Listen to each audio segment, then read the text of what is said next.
So ঘোরাঘুরি শেষ পর্যায়ে আছি এখন, আর এই মুহূর্তে হাঁটছি বিচের পাশ ঘেঁষে। সময় দুপুর 1:30 কিছু বেশি, আর বিচে লোক নাই বললেই চলে। সো আজকে হচ্ছে বুধবার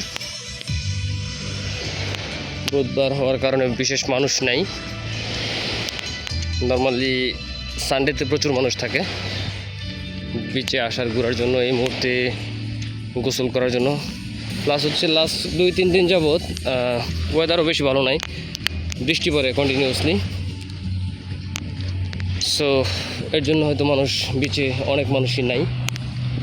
আস্তে আস্তে আমি সামনে যাব, সামনে যে একদম ব্যাক করার চেষ্টা করব। ওই পাশে কিছু মানুষ দেখা যাইতেছে যারা বিচে গোসল করতেছে। আমি আর সামনে যাই, দেখি।